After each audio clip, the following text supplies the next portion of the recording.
tarde, tudo bem, gente? Muito bom estar aqui com vocês. E ontem, como é que foi a experiência de vocês falando sobre os contos de fada? Eu acredito que vocês gostaram, né? É muito legal a gente falar de histórias assim. E a gente hoje vai ver um pouquinho sobre a origem desses contos. Onde surgiu? Quem foi a primeira pessoa que falou sobre contos de fada? Vamos lá? As histórias que você listou ontem são contos de fadas. Não é possível indicar uma origem certa, mas essas histórias surgiram a partir de algumas necessidades do ser humano: orientar e ensinar valores, divertir e até mesmo assustar, porque nem todos os finais eram felizes. E mesmo que fossem, todas as histórias têm um momento de tensão. Quando elas falam, né, do lobo mau, quando elas falam da bruxa má, elas sempre vêm com o objetivo de também assustar a pessoa que tá lendo. Você sabia que essas narrativas também eram histórias de adultos? Não eram só de crianças, não. Quando se contava às crianças, por exemplo, a história da Chapeuzinho Vermelho, o objetivo era ensinar a obedecer os mais velhos. Por quê? Porque a mãe da Chapeuzinho falou: vai para casa da vovozinha, por ali. E ela quis um atalho, quis outro caminho. Ela obedeceu a mãe? Não. E olha tudo que aconteceu só porque ela não obedeceu a mãe, né? Pois é. Essas narrativas ficavam preservadas na memória e eram transmitidas entre gerações, conforme eu disse ontem. A bisa contava para a avó, que contava para a mãe, que contava para o filho, que contava para o neto, que contava para o bisneto e por aí e embora. Já imaginou como seria memorizar essas histórias? Por serem passadas de boca a boca, é possível que existam versões diferentes, porque cada um conta de um jeito. Então, nem sempre a história vai ser exatamente igual. Às vezes, ela tem um pouquinho de diferença, entendeu? Mas, geralmente, mantém o mesmo estilo da história. Depois que o homem criou a imprensa, ou seja, a partir da possibilidade de publicar textos escritos, alguns importantes contadores de histórias começaram a registrá-las. Vamos falar agora de um dos contadores muito especiais. Os contos de fadas vêm preservados pela transmissão oral, mas o fato de terem sido espalhados pelo mundo todo ocorreu graças a alguns contadores de histórias que iniciaram o registro dessas narrativas que nos encantam até hoje. Vamos conhecer um pouco sobre eles. Vocês vão ver aí que tem o Charles Perrault.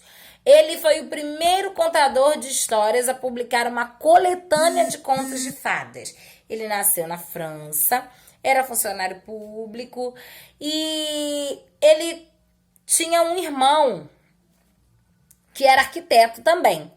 E aí ele resolveu esconder a autoria das obras. Ele escrevia as histórias, mas ele não contava que era ele que tinha escrito, né? Colocou o nome do filho dele como autor das histórias, não colocou o nome dele. Ele registrou pela primeira vez os contos Cinderela, que a gente conhece, Bela Adormecida, que a gente também conhece, Chapeuzinho Vermelho, que a gente conhece, O Gato de Botas, Barba Azul e outras histórias que a gente também conhece. Aí tem os irmãos Grimm, Jacob Grimm e Wilhelm Grimm. Eles dois eram irmãos, também registraram várias histórias, várias histórias que a gente conhece. O Príncipe Sapo, que alguns também chamam de Rei Sapo, Rapunzel, Sete Corvos, Rumpelstiltskin, nossa, quase que não sai, Rumpelstiltskin e Cinderela. O sucesso foi tão grande que inspirou contadores de outras partes do mundo para publicarem essas histórias também. E, por último, de origem pobre, filho de um sapateiro e de uma lavadeira, Hans Christian Andersen foi obrigado a trabalhar aos 11 anos de idade após a morte do pai. Tornou-se aprendiz de tecelão.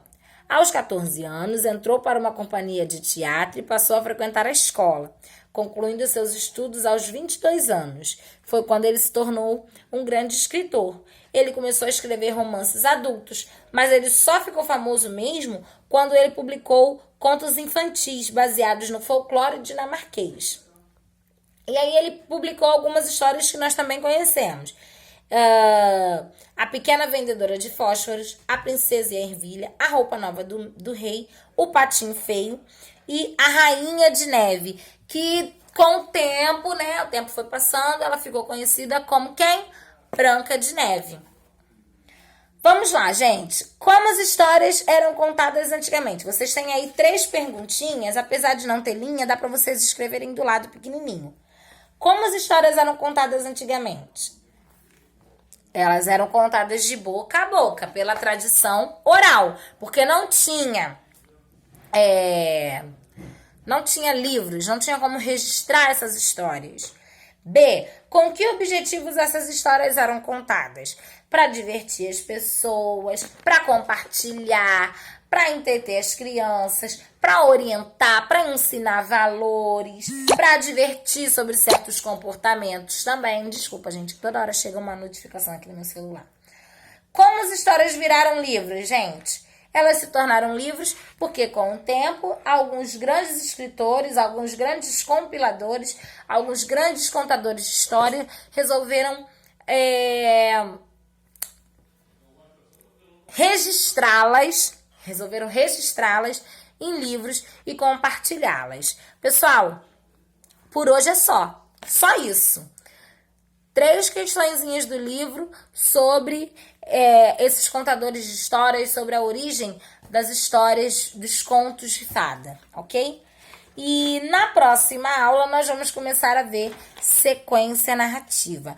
Mas a princípio foca na aula de hoje, faz com calma, no seu tempo, que vai dar tudo certo, tá bom? Grande beijos, meus lindos.